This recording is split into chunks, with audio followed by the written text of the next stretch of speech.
Okay, example 9 from the optimization notes says a 2-foot piece of wire is cut into 2 pieces. One piece is bent into a square, other piece is bent into an equilateral triangle. Where should the wire be cut so that the total area enclosed by both the square and the triangle is a minimum? Okay, so we have a single wire that's 2 feet long. We're making one cut in it so that we get 2 pieces of smaller wire, assuming we're building both. This little note down here says maybe we don't need to, but assuming we're building both, we got 2 pieces of wire, one to form a square, one to form an equilateral triangle. So they don't give us a picture, so I went ahead and I drew a picture of a square, labeled each side X, drew a picture of an equilateral triangle, labeled each side Y. So the length of the wire is going to form the perimeter of these. So we need perimeter equations. So for a square, it's 4 times each side. Our sides are x, so 4x. For a equilateral triangle, it's 3 of those same side. So for us, that's 3y. So the overall perimeter needs to be 4x plus 3y. Okay, we also know that overall perimeter is 2 because that's how long our wire is. All right, and we're going to use the whole wire.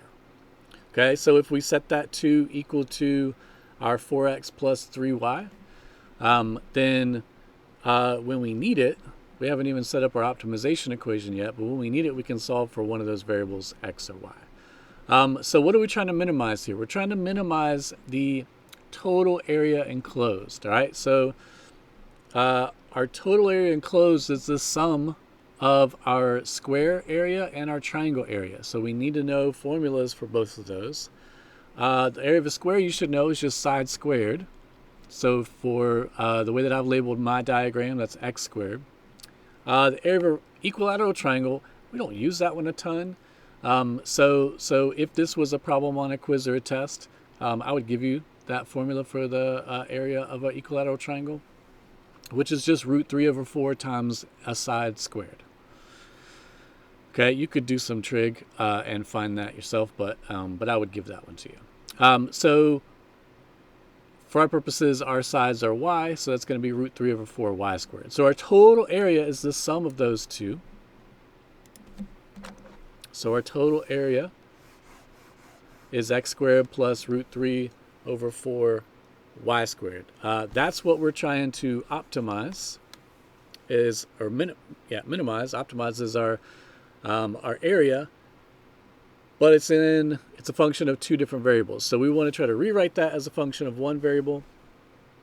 So I went ahead and solved for x in our perimeter equation and got x in terms of y, and then plugged that in place of x in our area formula there. Ooh, I got a foot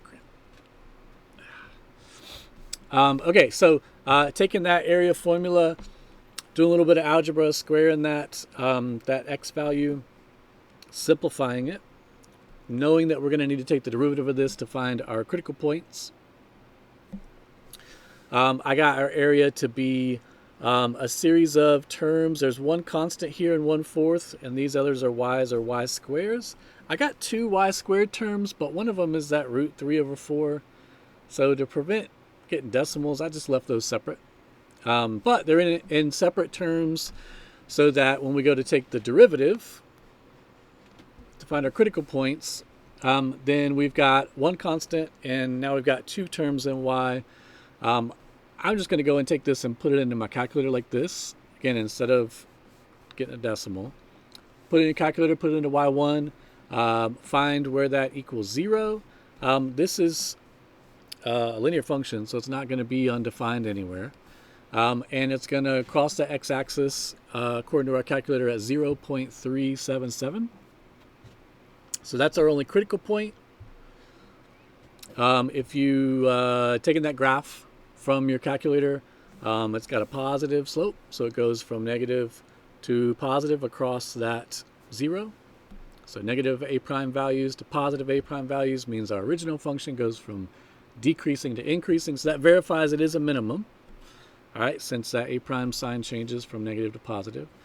What did we just find? We found our solution, but what does that mean? So that is our y value. Go back up. What does our y value mean? That's the side of one side of our equilateral triangle.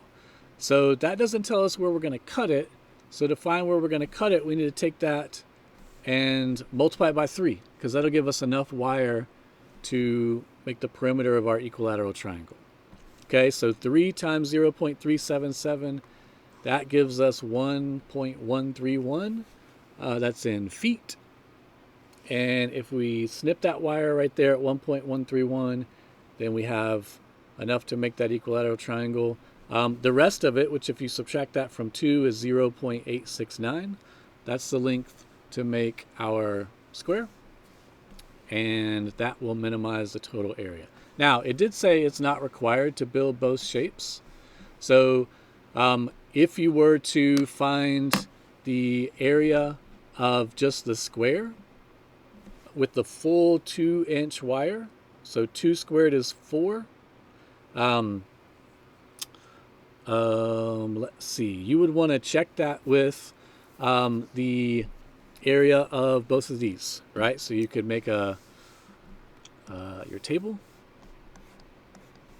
that has, let's see, your y being 0 would be the minimum amount, and if you were only building your y, then you've got that full 2 cut into 3 pieces for your y. This is your y value.